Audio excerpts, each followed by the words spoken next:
Mga kabalik, mga ka-Mindshift, follow up tayo sa Cabral Files issue.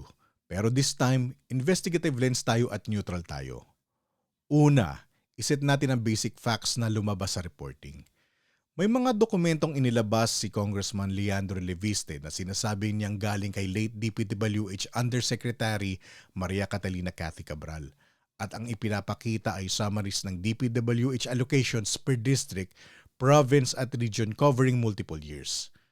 Ang response naman ng Malacanang, ayon sa mga ulat, questionable daw ang files at walang bigat kung hindi confirm na galing sa DPWH. Kaya ang punto nila, kailangan ng authentication. May bahagi rin ng timeline na lumalabas sa balita na may CCTV footage noong September 4 na nagpapakitang nagpunta si Leviste sa office area ni Cabral at sa programming office. At sa footage ay makitang may hawak siyang papers pero hindi ipinapakita ng CCTV kung ano ang nangyari sa loob ng mga opisina. Kaya dito pa lang, malinaw, may limits ang public evidence sa how obtained at may conflict of accounts. At dahil may conflict of accounts, lumabas din ang direksyon ng formal process. May hakbang ang ombudsman na ipa-forensic ang devices para ma-check kung may altered, deleted o tinamper na data. Yan ang tama at dapat bantayan kasi doon magkakaroon ng mas objective na basehan. Ngayon, ito ang malaking tanong ng taong bayan. Bakit ang public narrative parang nauuwi sa credibility fight imbes na dokumento ang pag-usapan?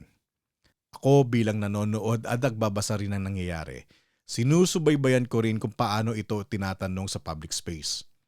Ang napapansin ko sa ilang mainstream interviews, masyadong nakafocus sa paggisa kay Leviste. Alam nyo, paikot-ikot ang atake. Parang ang ending nagiging, ikaw ba ang believable? Imbis na ano ang official record at tugma ba? Fair point, trabaho ng media ang magtanong ng mahigpit. Dapat naman talaga. Pero kung gusto nating matapos ang duda at maging kapaki-pakinabang diskusyon, dapat balance ang scrutiny. Hindi lang sa taong naglabas, kundi lalo na sa sistemang may hawak ng official records. Kasi kung talagang malinis ang gobyerno at seryoso sa anti-corruption, ito dapat ang pinakamadaling gawin. Imbes na mauwi sa siraan ng credibility, ang dapat na sagot ay simple. Ilabas ang official documents at i-compare.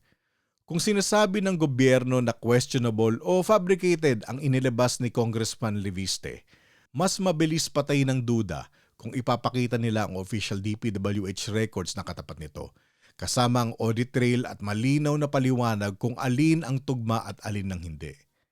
Dito hindi personality ang usapan, hindi ito maniniwala ka ba kay Leviste. Ang usapan dito, totoo ba ang records at tugma ba ang official files? At kung public document ito, mas lalo dapat transparent ang proseso. Hindi na kailangan ng side issues at character narrative para masway ang opinion ng tao. Ang kailangan ng tao, ebidensya, linaw at side-by-side verification. Kung mali ang lumabas, patunayan sa pamamagitan ng dokumento.